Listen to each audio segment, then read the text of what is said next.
guys, AC Card Shark back with another collection video. Today I'm going to focus on the Nintendo Switch. After getting all of my games together, I realized I left a couple across the room, so I'm going to have to cut after I go through the majority of my collection and show you the last couple.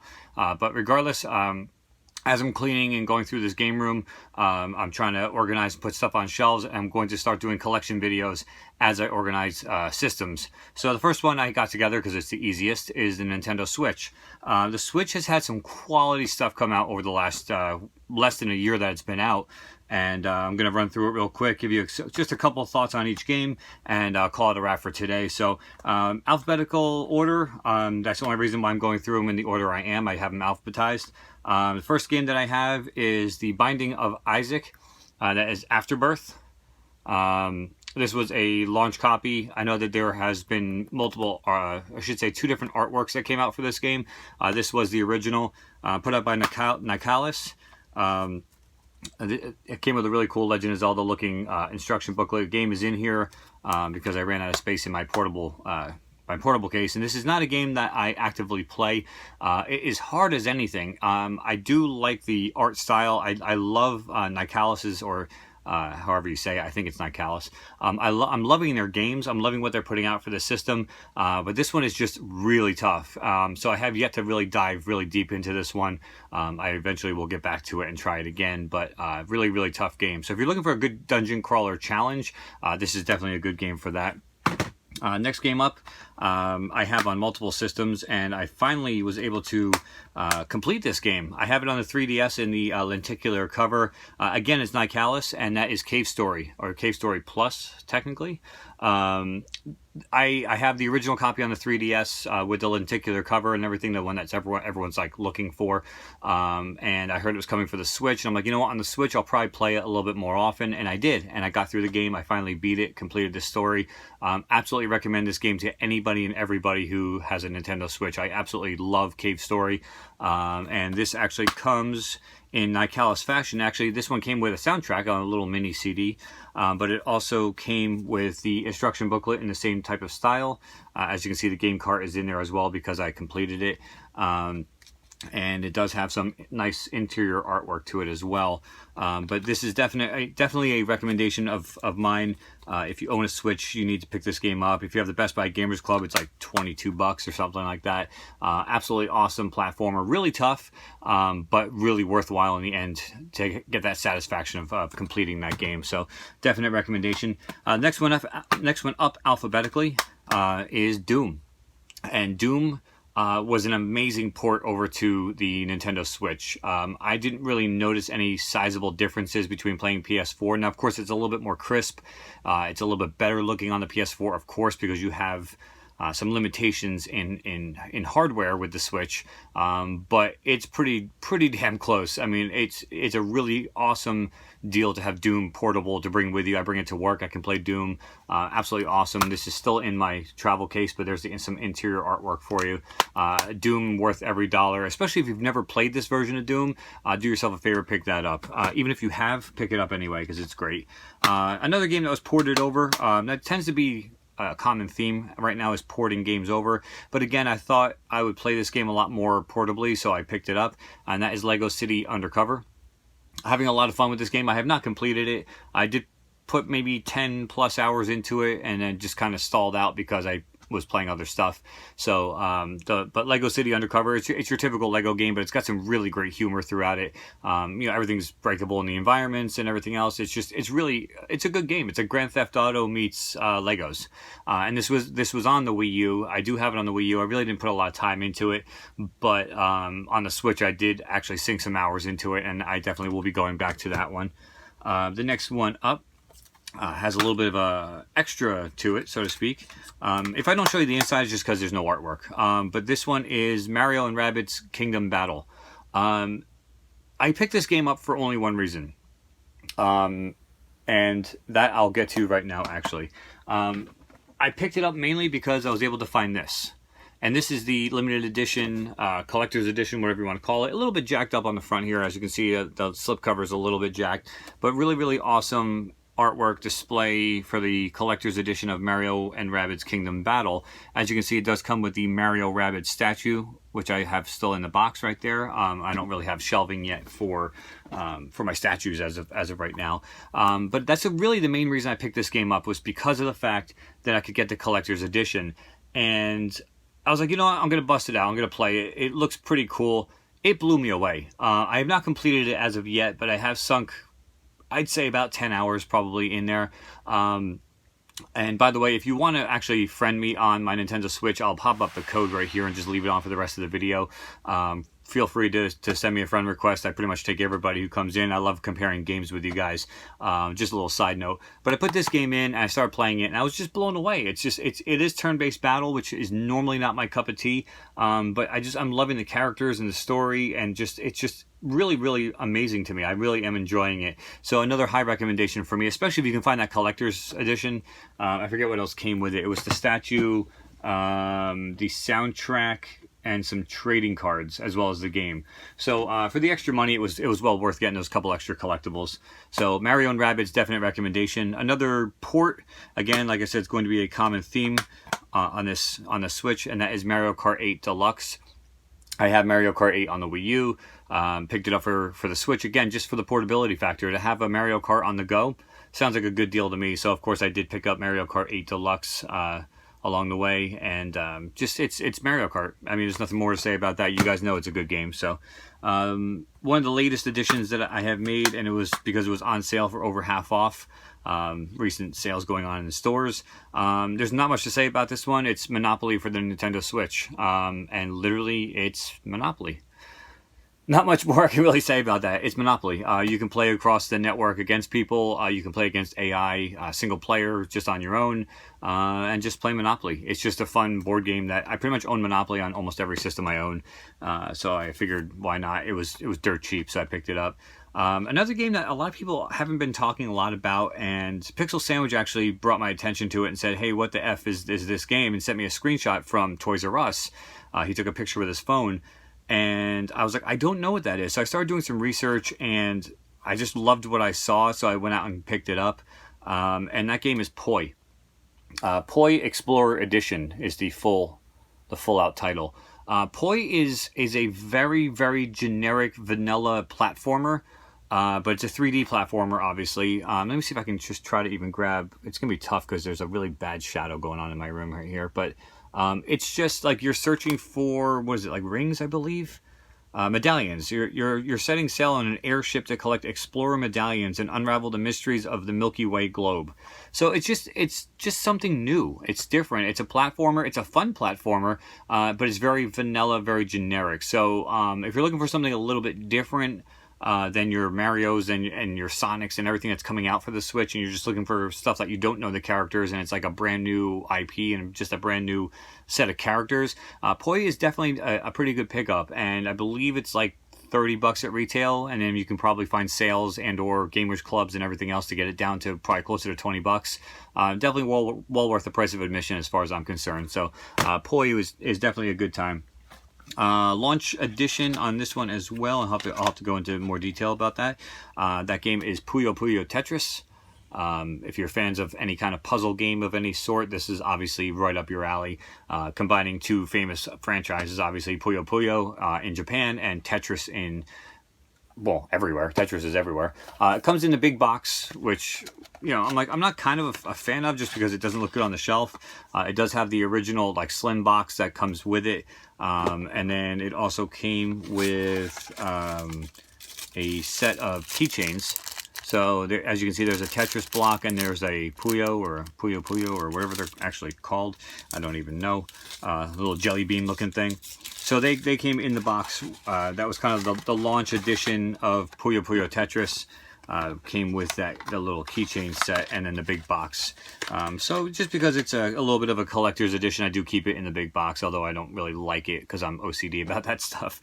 But again, you know what you're getting into with that kind of game. That's, you know, typical puzzle game. The next game I'm kind of disappointed with. It did come with a little of a pre-order bonus in here. That game is RBI Baseball 2017. a little bit disappointed, honestly. It's a very, very generic baseball game. It does have all the teams in there. I believe it has all the players as far as I remember. I played it just for a little while. It says all 30 teams and ballparks and over 1,000 MLB players. So it does have all your players.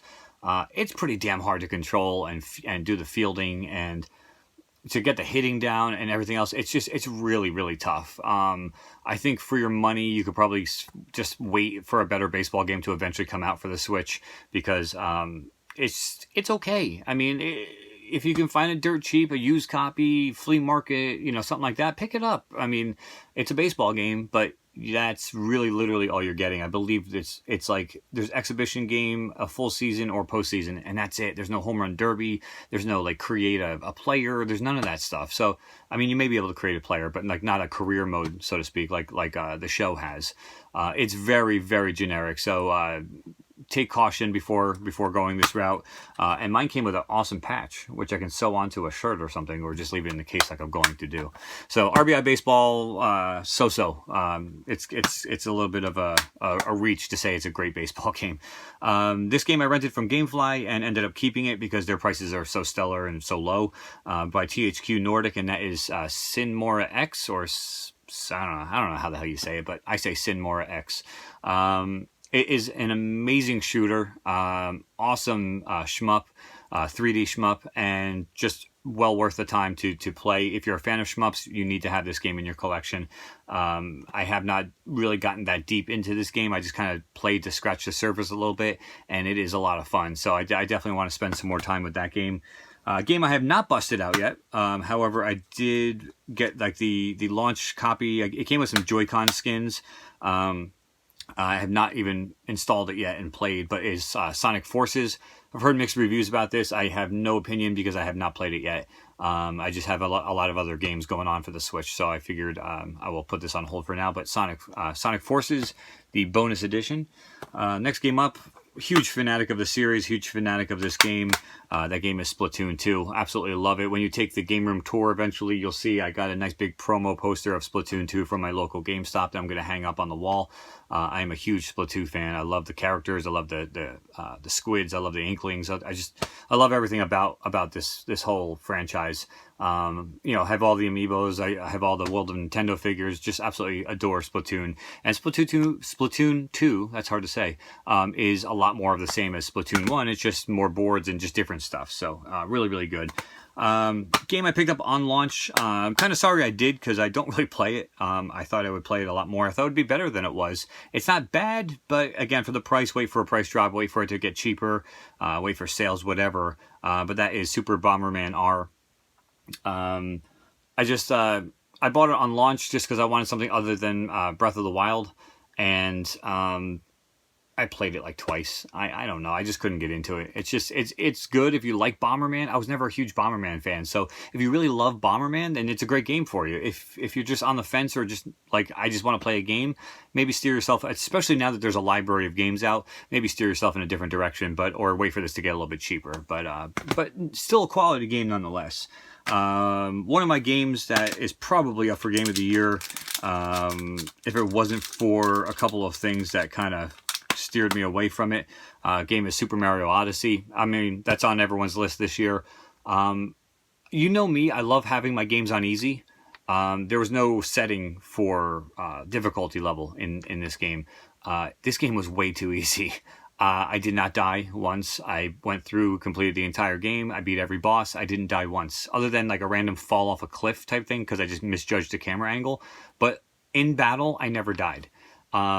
That's very unlike me. I die. I suck at games. I love them to death, and I know a lot about them, but I suck at them. And this game was just way too easy. I completed it, and then of course you can go back, and there's a lot more to do even after you complete the storyline. So there's a lot of hours to be had. It's a well-polished, amazing game. Don't get me wrong. It's just very easy. So if you don't care about it being too easy, don't worry about it. Pick this game up. I also got the pre-order copy, which came with the Super Mario Odyssey coin from Best Buy. And again, I just keep all these little extras that I get inside the cases and tuck them away for safekeeping. A couple more games to go. Nicalis once again. This game is absolutely amazing. It's kind of like He-Man meets, oh, Jesus. Like Roston meets like the NES. I just dropped it. But that game is Tiny Barbarian DX. Tiny Barbarian DX. Lots of fun on this game. Lots of fun to be had. As you can see, it's like an 8-bit... Damn, that shadow. It's like an 8-bit platformer, kind of side-scroller. It's like an NES. Like I said, NES meets Roston meets He-Man, in a way.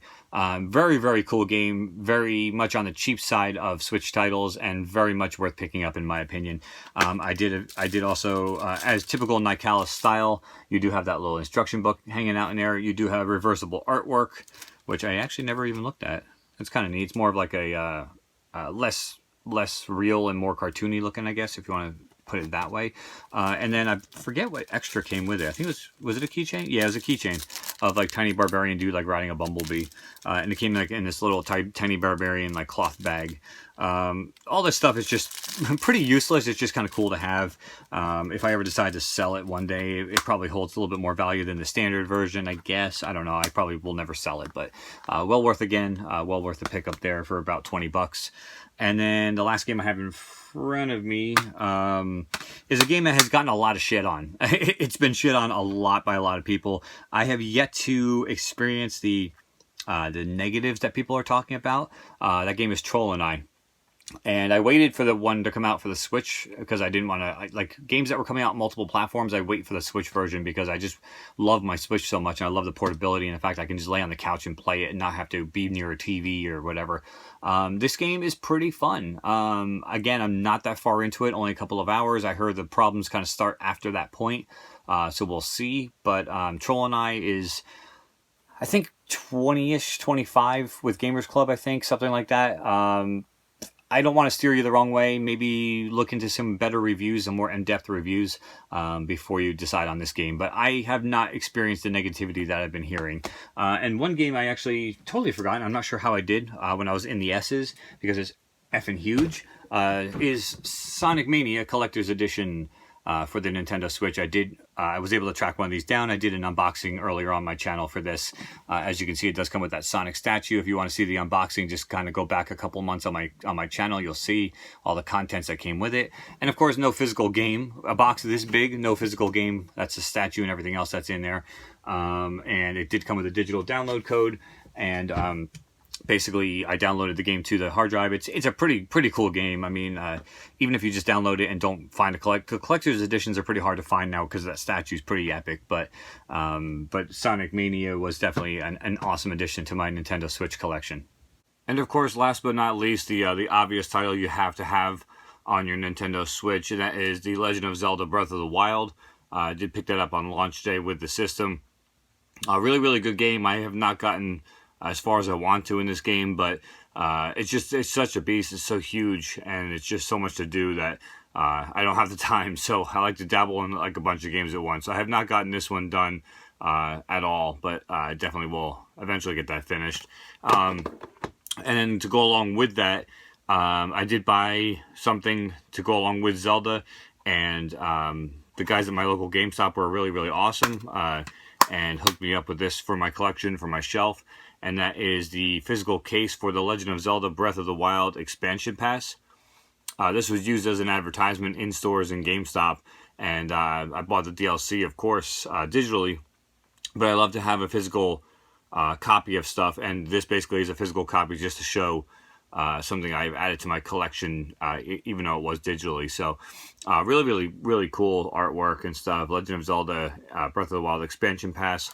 Has the spine and everything, so when you have it on the shelf, you do have the two Breath of the Wild spines next to each other, which is really awesome. So, but that's going to wrap up my Nintendo Switch collection, guys. Hopefully you guys enjoyed. Stay tuned to the channel for more collection videos, and until next time, guys, AC Card Shark, take care.